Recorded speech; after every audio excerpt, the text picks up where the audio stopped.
আসসালামু আলাইকুম, সবাই কেমন আছেন? আজকে শুক্রবার 16 তারিখ। আমার মা আসছে। আমার হাজব্যান্ড বলছে যে আমি ফিশারিজ ঘাট থেকে মাছ নিয়ে আসবো। সে ভোরবেলায় চলে গেছে, ঘুম থেকে উঠেই চলে গেছে 6টার দিকে। আর এখন 7:30 হতে হতে ও ফিশারিজ ঘাট থেকে মাছ নিয়ে আসছে। কোরাল মাছ, রূপচাঁদা আর হচ্ছে লইটা। মাছ যেহেতু কাটাকাটি করতে হবে, তো তার আগেই আমরা ঝটপট নাস্তা করে নিচ্ছি। আজকের নাস্তায় হচ্ছে পরোটা, ডিম ভাজি আর কলা। এটা নাস্তা করেই মাছ কাটতে যাব।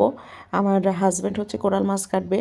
মাশাল্লাহ, ও কিন্তু অনেক সুন্দর করে মাছ কাটতে পারে। আমার মাছ কাটতে গেলে, বড় মাছ কাটতে গেলে মাছের পিসগুলো সুন্দর হয় না, প্লাস বড় মাছ কাটতে গেলে আমার অনেক সময় লাগে। মাছ কাটতে পারি না এমন না, মাছ কাটতে পারি, কিন্তু ভয়ও লাগে, হাত কেটে যায় আর হচ্ছে আপনার সময় লাগে অনেক।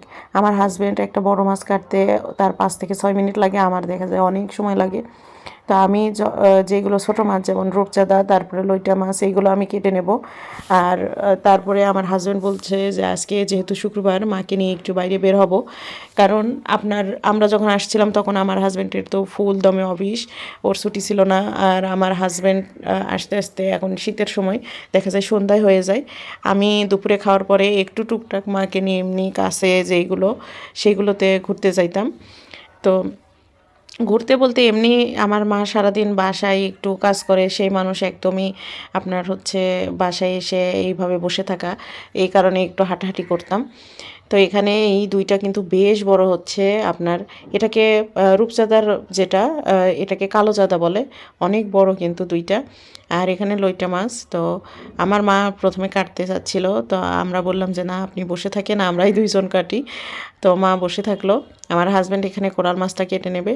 মাশাআল্লাহ, ও কিন্তু খুবই সুন্দর করে মানে মাছটা কাটতে পারে। আর সে নিজে থেকে এটা আমাকে হেল্প করার জন্যই, যেহেতু ওর তাড়াতাড়ি হয়ে যায়। আর শুক্রবার পানিরও সমস্যা থাকে, খুব ঝটফট আমরা কাজ করে নিই, কারণ মাছ ধোয়ারও একটা বিষয় আছে। তো লইটা মাছ পরে একটু মা কেটে দিছে। আমি এইদিকে সব কাজগুলো আমি ধুয়ে টুয়ে নিচ্ছিলাম, তারপর ফ্রিজে রেখে। এই লইটা মাছ, কোরাল মাছ যেটা, সেটা হচ্ছে আপনার আমার ননাসকে আমি রান্না করে দেবো। আগে থেকেই বলছি যে একটু আমার বড় ননাসের ছেলে আমার মাকে নিতে আসবে, এটা যখন আমি শুনছি, তো তখন থেকে আমি বলতেছি যে হচ্ছে তাহলে আমি আপাকে একটু রান্না করে দেব। আর লইটা মাছ এমনি কেটে দিচ্ছি, সেটা হচ্ছে আপারা এমনি ভেজে খাবে। আর দেবো একটা রূপচাঁদা মাছ। আমার হাজব্যান্ড এগুলো পরে আবার বাজারে যেয়ে রূপচাঁদা মাছ কিনে নিয়ে আসছিল, তো সেখান থেকে দেব। পরে আমি দেখলাম যে আমার কাছে আমি চিংড়ি মাছ কিনছিলাম, যেটা হচ্ছে ছোট সামুদ্রিক ইসা মাছ যেটা বলে, সেটা হচ্ছে কিনছিলাম। সেখান থেকেও আমার ননাসকে আমি দিয়ে দিলাম যে বাসায় ইসা মাছের বড়া হোক বা ভর্তা হোক খেতে পারবে। তো সেইগুলো আলাদা করে আমি রাখছি। আর কোরাল মাছ আমি আগে ফ্রিজে রাখলাম, যে আজকে রান্না করব না, যাওয়ার আগে আগে আমি রান্না করে দেব, যাওয়ার মানে একদিন আগে রান্না করে ফ্রিজে রাখবো, এই আর কি। আর এখানে হচ্ছে রূপচাঁদা মাছ রান্না করছি। আমরা দুপুরে এইটা খাবো, লইটা মাছ ফ্রাই, ডাল, বাঁধাকপি ভাজি, এইগুলো। তো আমার চট্টগ্রামে থাকা প্রায় 3 বছরই হয়ে যাবে। এখনও 3 বছর হয় নাই, তবে মোটামুটি প্রায় কাছাকাছি 3 বছরের।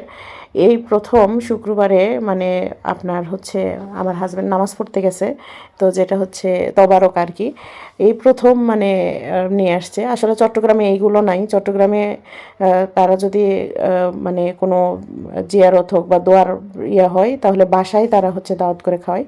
তো আসলে এক এক জায়গায় এক এক রকম। তো নেক্সট ভিডিও আসতেছে, মাকে নিয়ে কোথায় গেলাম, আমার হাজব্যান্ড কোথায় আমাদের নিয়ে গেল, আর ঘুরতে যেয়ে আমাদের সাথে কি কি ঘটলো, সামনে সেই ভিডিওটা দেখার আমন্ত্রণ জানিয়ে আজকে এই পর্যন্তই শেষ করছি ভিডিও। সবাই ভালো থাকবেন। আল্লাহ হাফেজ। আসসালামু আলাইকুম।